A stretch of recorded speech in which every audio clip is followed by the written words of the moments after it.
you started it, you bastard. All right, let's do this. I read that you handpicked playing against Milo. You got to choose your on-screen boyfriend. I did. That's cool. It's super cool. To be in a position where you're like, today I want. No, it wasn't like that.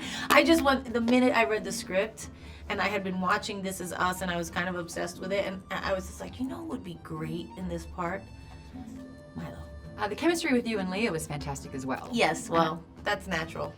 Yeah. But it is so important to have, like, you know. Absolutely. And by the way, it doesn't always work that way. Once you start acting and stuff, you know, some of that chemistry can dissipate. But with us, it was really good. But you and Jennifer, like that moment that you guys have together, like I remember thinking, oh my gosh, who touches Jennifer's face like that? Because it's time and time again. And I was like, there would be multiple scenes where that happened. Yeah. Was that like improv, or did you plan that? No, it was improv. Yeah. And it was because I do that to her, and you know, like, of course, you know, with your friend. So you're looking at this person as this person. I'm looking at her as my friend. Yeah. You know, in that moment going, oh, this will be funny because she doesn't know I'm doing it. So I just did it. Right. And then she cracked me one. Oh, she did? She got you back? So funny. I started crying, laughing. Because she didn't know I was going to do it. Was that the same for the grab as well? Because it was just so effortless. Yeah, I just did shit to her just because I was like, I'm her friend and I'm going to make her react to something. And by the way, as an actress, I love when people do that. Like, don't tell me what you're going to do. Yeah. So I did that a lot. How was it? Face slapping? Like, was there a conversation that went into that? No, she just was like, started doing. She was like, I'm gonna do this. I was like, okay, let's see what happens. Like, that was more than once. Yeah. Even I was like, are you allowed to put your hands on J-Lo? Yes. As Jane Fonda, she's also done. How many times have you been slapped? Many. Okay. Many. But I want to talk about the fact that you are a mini J-Lo in this one. And what was it like meeting her? And do you ever get immune to the goddess that is J-Lo? No, you don't get immune to it. I mean, she's just like an abundance of radiance. Like, her aura is just like as big as this town. She's also just the kindest and sweetest and most loving woman. And a phenomenal actress. She was like right beside you, just taking that compliment. I know, so well. she's You can like, see her like, yeah. Thanks, babe. But you had a bit of a moment before you were going to meet her for the first time, did I hear?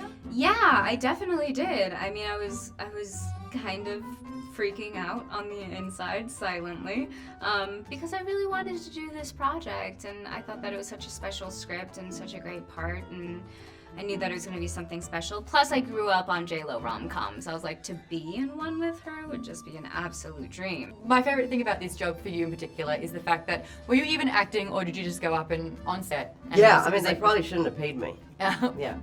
Not on camera. No, the check already cleared. Okay, good. Yeah. So close with J-Lo, Jennifer. What do you call her when you're her best friend? I definitely don't call her J-Lo, but I don't take that from her. You know what I mean? It's like, meaning I don't take that away from her. What she's accomplished, you can't have one without the other. You can't pretend that somebody's not an amazing star, right? Like, that's something that I really admire about her is what she has achieved in her career. So I'm not the friend that tries to take you down, you know, be like, you're just normal person. You're like, you're not, you know, You elevate as well. Yeah, but you know, also with you, it's like if I was your friend, I'd be like, you know, she's been working all day. She's been putting on this, like, it takes a lot of energy to interview people and to be interested in the bullshit that they say all day.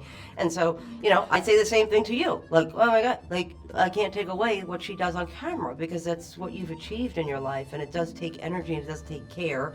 And it does take a lot to keep your career going. Yeah. Also, you're saying, you know, you grew up on her rom-coms, but also, like, when she started releasing music, you would have been at your most impressionable stage in your life, like a teenager. Yeah. What were the songs that shaped your childhood or your teenage years? Because I know the dance to Let's Get Loud. Let's Get Loud is amazing. I mean, Jenny from the Block, I feel like, is the one that I sang the most. Oh, okay. Yeah. And we can't have that conversation with her, though, can we? This is like a little kind of silence, fangirling moment. No, I mean, like, she's still, like, she just did her last show in Vegas, but I went to see the last show and she was up on the stage singing the song and doing her thing and, you know, keeping those songs still so alive, and they're still so good, and she's just like such an amazing performer too that you can't look away while she's doing it. Is it a rite of passage with your best friend that you must slap them on the face if they won't listen to you, and grab their boob? Both happened in the movie. I don't think, you know, amongst friends. Listen, I grew up with sisters, so we were very,